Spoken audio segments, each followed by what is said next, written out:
Moving on to our next, we have IPFS talking about global CID. So we've got Matt Ober joining us from that group. Do we have Matt?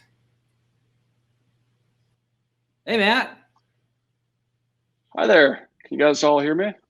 Yeah, you got the right T-shirt on the Pinata. Okay, perfect. Got it on Twitch. I can't hear it. All right, cool. Well, awesome. Take it away. Well, thank you for that great talk, Matt. That was super informative, and it's actually a great segue into the talk I'm giving today. So instead of talking about on-chain data, I'm going to be talking about off-chain data. And this talk is called IPFS, the Global CID. So I am Matt Ober.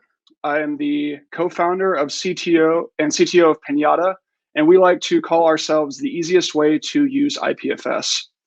At our core, we are an IPFS pinning service that runs IPFS infrastructure. We actually started as Ethereum developers building blockchain applications. And this is our fourth ETHDenver, so we're super excited to be back. We really love this hackathon and look forward to coming back for many years. So this week at Pinata, we were creating an NFT on Ethereum. And if any of you have been trying to deploy smart contracts recently, you'll be familiar with what we experienced. To deploy a very basic smart contract token, it cost us about $200 in Ethereum. Were we perfectly optimized? Of course not. We're not smart contract developers, we're IPFS developers. But the contract was still pretty simple. When we tried to buy our token on the network, things got even crazier. Major wallets were estimating that it would have cost anywhere from $50 to about $1,200 to buy our own NFT, which was pretty crazy. So now, while gas prices are necessary to run Ethereum, and Ethereum 2.0 is probably going to help solve a lot of these problems, I bring this story up to point out one thing, and that storing any amount of data on-chain that is more than absolutely necessary is often counterproductive to building a good application on Ethereum. So what should you as an Ethereum developer do? The answer is to go off-chain. So putting your images or documents off-chain or any larger type of data can be often cheaper and accessed quicker than on-chain data. For this reason, many projects are choosing to store their off-chain data in places like, say, Amazon S3. After all, storing your off-chain data in a simple S3 bucket seems awfully tempting when the alternative would be to spend thousands of dollars per megabyte of data stored on-chain. Let's wait a little bit here. What are you sacrificing when you store your off-chain data in a traditional web system like S3? And the answer is pretty simple. You're giving up pretty much everything that makes Ethereum and blockchain applications so valuable. Your off-chain data is not cryptographically secured. It's not cryptographically verifiable. And then finally, your off-chain data isn't accessible in a decentralized manner. So what can we do here? The best answer that we have is to secure as much of your off-chain data using a system like IPFS. And why is that? Why is IPFS better than a traditional web system like S3? So let's start from the top. IPFS, or the Interplanetary File System, as it's called, is a content addressable file system. And what this means is that files uploaded to the network are addressed by the file itself instead of where the file is located. So let's take a look at what this looks like in practice. When you upload data to the IPFS network, IPFS is going to provide you back with a unique hash, otherwise known as a content identifier, or CID for short. This is a super important term that you'll see a lot of in this talk. So when you want to grab data from the IPFS network, you simply provide that same unique CID back to IPFS, and it will return you the data that you asked for, no matter where it is stored at. And this can be done in a variety of ways. For example, you can run a node as part of your application that directly interacts with the IPFS network, or you can use one of many IPFS gateways that exist for users to retrieve content from the IPFS network directly in browser or via API.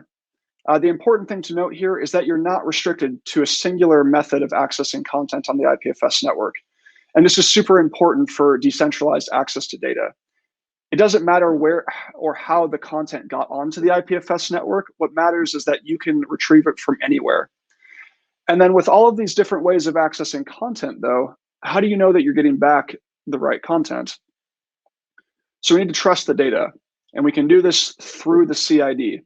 A content's CID natively allows you to trust the data itself instead of who or where that data came from. And why is the CID so trustable? Many of you were probably watching Carson Farmer earlier today. He had a great image that he so kindly let me utilize for this presentation. And it displays this pretty well. So let's take this nice image of a cat we have here.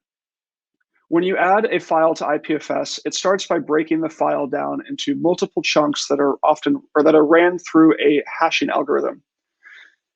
If there's more than one chunk for the file, a base CID is created that points back to all of the children's CIDs that the file is composed of. So if you upload the same file 2 times in a row, you're going to get back the same CID back twice in a row. However, if you change even 1 pixel or 1 byte of your file, the CID is going to be completely different.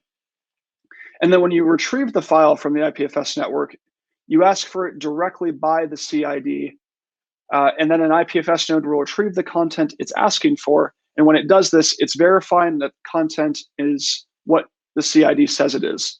So if the file was tampered with or changed in any way, and the node is trying to give you faulty data, your node is going to realize, hey, this data doesn't match up with the CID that I'm supposed to be retrieving.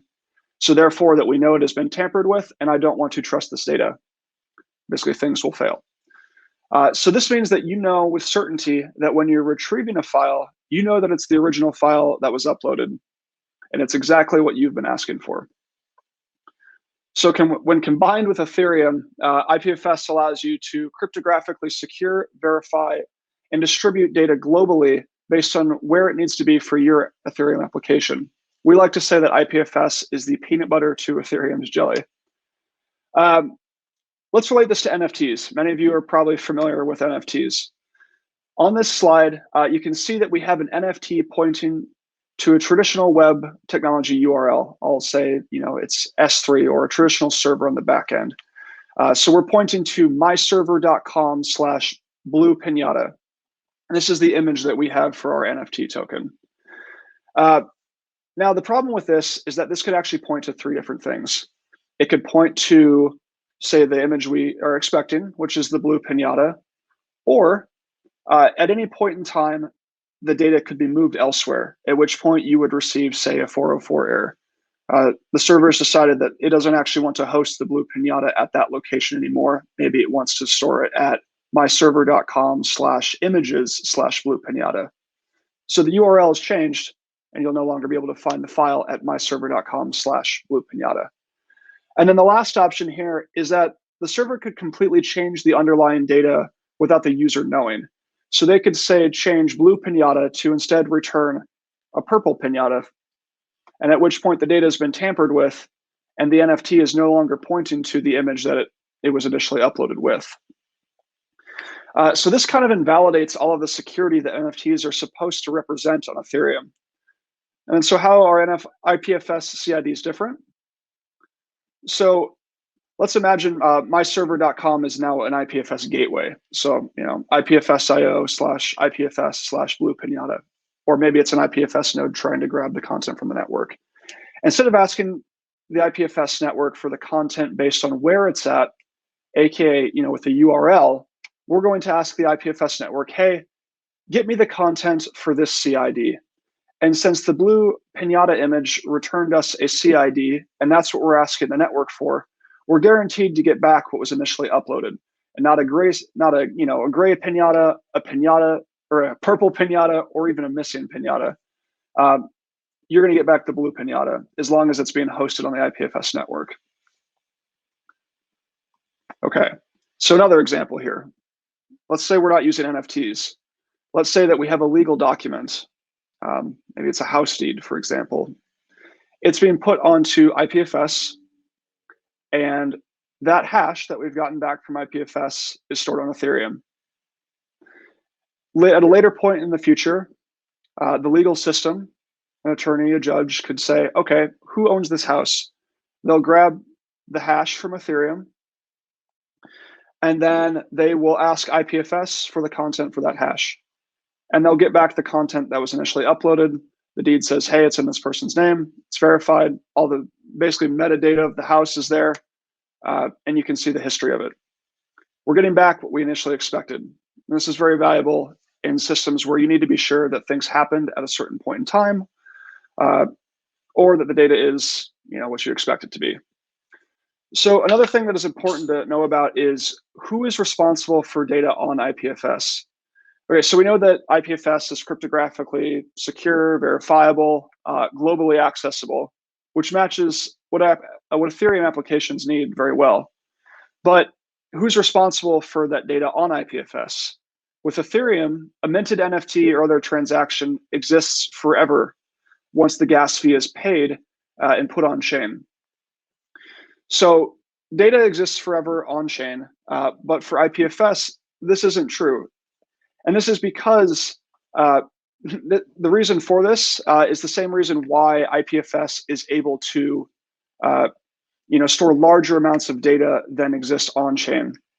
You're not paying for it to be replicated on thousands and thousands of nodes. You're basically just making sure that it exists on the IPFS network and is accessible. So the question becomes then, who's responsible for that data? Should the platform be responsible? Should the creator of the data? What about the buyer of the data? Or the seller? How should responsibilities be defined? And this is the biggest friction that we see with over the 10,000 devs we have building on Pinata right now, trying to figure out who is going to be responsible for data on IPFS. So let's return to our NFT example. NFTs can be transferred between accounts, and a platform might mint the token for the creator. At a point in time, the creator might sell that NFT to a buyer, and then they might sell it to another person. In this process, no one has defined who's going to pay for that off-chain data to exist. There's a disconnect here. Again, the platform, the creator, the buyer, a collaboration of all of them. When data is cryptographically secured on IPFS, the ownership of that CID can be attached to a token or an account. So we need to define who pays for data to be hosted, or who's responsible for hosting that data that's stored off chain. In most cases, this turns out to be the person that cares about the data the most. In the beginning, this is often the artist or the app platform. However, over time, as asset ownership changes, the buyers of digital assets may want to host the content themselves to make sure that it never goes offline. And then the two best ways of making sure that data stays online are either hosting it yourself by running your own nodes, or by paying someone else to keep it online for you. Similarly to how the Mona Lisa isn't being maintained by the artist that created it a long time ago. Now it's maintained in museums. Similarly, artists shouldn't be responsible for keeping their NFT data online forever. So if you don't want to host your own node and maybe want to get started hosting data quickly for your IPFS or your hackathon project, consider checking out Pinata to get you going quickly.